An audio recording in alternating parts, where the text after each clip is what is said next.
Welcome to NCN news. నా పేరు ప్రశాంతి. బులెటిన్లో ముందుగా హెడ్లైన్స్ చూద్దాం. తణుకు ఎమ్మెల్యే ఆరిమిల్లి రాధాకృష్ణ ఆధ్వర్యంలో థ్యాంక్ యూ లోకేష్ కార్యక్రమం.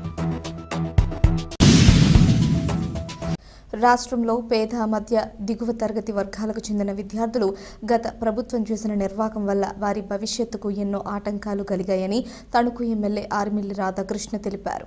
రాష్ట్ర ప్రభుత్వం విద్యార్థులకు ఫీజు రియంబర్స్మెంట్ బకాయిలను చెల్లించేందుకు జీవో జారీ చేయడం పట్ల విద్యార్థులు, ప్రైవేట్ విద్యాసంస్థల యాజమాన్యాలతో కలిసి తణుకులో మంత్రి నారా లోకేష్ చిత్రపటానికి పాలాభిషేకం చేశారు. ఈ సందర్భంగా ఎమ్మెల్యే రాధాకృష్ణ మాట్లాడుతూ కూటమి ప్రభుత్వం అధికారంలోకి వచ్చిన తరువాత విద్యాశాఖ మంత్రి నారా లోకేష్ పేద మధ్య దిగువ తరగతి విద్యార్థులు వారి చదువులకు ఆటంకం కలగకూడదనే ఉద్దేశంతో ఫీజు రియంబర్స్మెంట్ బకాయిలను విడుదల చేసిందని అన్నారు. గత ప్రభుత్వం విద్యార్థుల భవిష్యత్తును పణంగా పెట్టి ఫీజు రియంబర్స్మెంట్ 4,200 కోట్ల రూపాయల బకాయిలు జగన్మోహన్ రెడ్డి పెట్టారని గుర్తు చేశారు.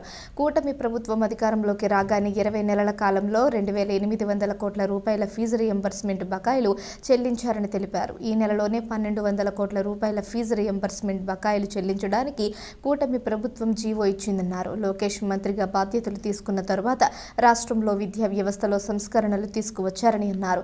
ఈ కార్యక్రమంలో పెద్ద సంఖ్యలో విద్యార్థులతో పాటు ప్రైవేట్ కళాశాలల యాజమాన్యాలు, అధ్యాపకులు, కూటమి నాయకులు, కార్యకర్తలు పాల్గొన్నారు. రాష్ట్రంలో ఉన్నటువంటి అనేక పేద దిగువ మధ్యతరగతి కుటుంబాలకు చెందినటువంటి విద్యార్థులు గత ప్రభుత్వ నిర్వాహకం వలన వారి భవిష్యత్తుకి అనేక ఆటంకాలు కలిగినటువంటి విషయాన్ని మనందరం కూడా ఒకసారి ఆలోచన చేయాల్సినటువంటి అవసరం ఉంది. ఈరోజు కూటమి ప్రభుత్వం ఏర్పడిన తర్వాత గౌరవ విద్యాశాఖ మంత్రులు నారా లోకేష్ గారు ఏ పేద దిగువ మధ్య తరగతి కుటుంబాల్లో ఉన్నటువంటి పిల్లలు వారి చదువుకి ఆటంకం ఉండకూడదనే ఒక ఆలోచనతో గత ప్రభుత్వం విద్యార్థుల భవిష్యత్తును పణంగా పెట్టి ఫీజు రియంబర్స్మెంట్ బకాయిలు పెట్టి దాదాపు 4,200 కోట్ల రూపాయలు బకాయిలు పెట్టిపోయినటువంటి వైఎస్ జగన్మోహన్ రెడ్డి చేసినటువంటి నిర్వాహకాన్ని ఈరోజు సరిచేసేటటువంటి బాధ్యత లోకేష్ గారు తీసుకుని కూటమి ప్రభుత్వం ఏర్పడిన తర్వాత ఈ ప్రభుత్వంలో 20 నెలల కాలంలో దాదాపు 2,800 కోట్ల రూపాయలు గత ప్రభుత్వం బకాయిలు పెట్టిపోయినటువంటి ఫీజు రియంబర్స్మెంట్ బకాయిల్ని ఈరోజు చెల్లించినటువంటి విషయాన్ని మనందరం కూడా గమనించాలి.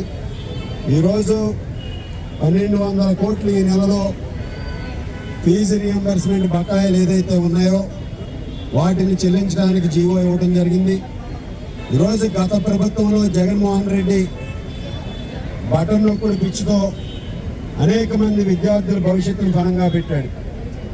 గతంలో 2014 నుంచి 19 వరకు గౌరవ ముఖ్యమంత్రి చంద్రబాబు నాయుడు గారు ఆ రోజు ఫీజు రియంబర్స్మెంట్ పథకాన్ని ఒక క్రమ పద్ధతిలో నడిపి ఎక్కడా కూడా బకాయిలు లేకుండా ఆ రోజు రాష్ట్రంలో దాదాపు 15-16 లక్షల మంది పిల్లలకి ఫీజు రియంబర్స్మెంట్ ఇస్తే జగన్మోహన్ రెడ్డి అధికారంలోకి వచ్చిన తర్వాత అనేక మందికి కోత పెట్టి 6 లక్షల మందికి తగ్గించి కేవలం 9.5 లక్షల మంది మాత్రమే ఫీజు రియంబర్స్మెంట్ అర్హులని తేల్చి అనేక మంది విద్యార్థుల భవిష్యత్తుని నాశనం చేసినటువంటి దుర్మార్గమైనటువంటి ప్రభుత్వం జగన్మోహన్ రెడ్డి ప్రభుత్వం.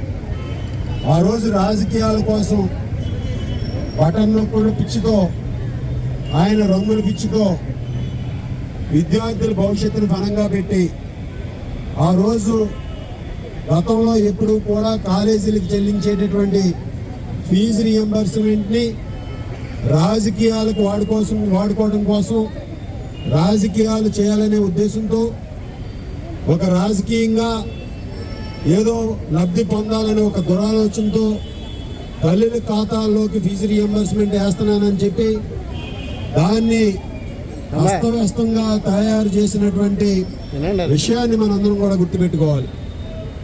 5 సంవత్సరాలు వైఎస్ఆర్ కాంగ్రెస్ పార్టీ ప్రభుత్వ పరిపాలనలో ఫీజు రియంబర్స్మెంట్కి సంబంధించి దాదాపు 20 నెలలు ఇవ్వాల్సి వస్తే కేవలం 16 నెలలు ఇచ్చి 4 సంవత్సరాలు 16 సంవత్సరాలు ఇచ్చి 16 నెలలు ఇచ్చి 4 నెలలు బకాయిలు పెట్టి 4,200 కోట్ల రూపాయలని బకాయిలు పెట్టి వెళ్ళినటువంటి విషయాన్ని మరొకసారి మీ అందరి దృష్టికి ఇది కూడా తీసుకొస్తున్నాను. ఆ బకాయిల్ని చెల్లించేటటువంటి బాధ్యత ఈరోజు కూటమి ప్రభుత్వం తీసుకుంది. గతంలో అనేక పథకాలకి వాళ్ళ బటన్ పిచ్చితో బటన్ నొక్కాను బ్లూ బటన్ నొక్కుతున్నానని పేపర్లో ఫుల్ పేజ్ అడ్వర్టైజ్మెంట్లు ఇచ్చుకుని సాక్షిలోనూ ఇతర పేపర్లోనూ వాళ్ళ అడ్వర్టైజ్మెంట్లు పిచ్చితో అన్నిటికీ కూడా ప్రతి వారం కూడా పథకాలకి పెద్ద ఎత్తున పబ్లిసిటీ పిచ్చితో ఆ రోజు రంగుల పిచ్చితో అనేక వర్గాలకు అన్యాయం చేసినటువంటి పరిస్థితి. ధాన్యం డబ్బులు చెల్లించలేదు, అలాగే ఫీజు రియంబర్స్మెంట్లు చెల్లించలేదు, కాంట్రాక్టర్ల బిల్లులు చెల్లించలేదు.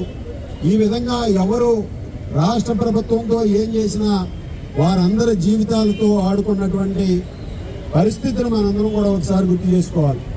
ఈరోజు అటువంటి పరిస్థితి నుంచి మరలా కూటమి ప్రభుత్వం ఏ విద్యార్థి కూడా నష్టపోకుండా విద్యార్థులని రాజకీయాలు కాదు వారి భవిష్యత్తుకి ఈరోజు అండగా నిలబడాలి, వారి భవిష్యత్తుకి అండగా నిలబడాలని ఒక ఆలోచనతో ఈరోజు లోకేష్ గారు ఆ బాధ్యత తీసుకుని వారు పెట్టినటువంటి బకాయిల్ని ఈరోజు చెల్లిస్తూ ముందుకు వెళ్తున్నటువంటి విషయాన్ని మనందరికీ కూడా తెలియజేస్తున్నారు.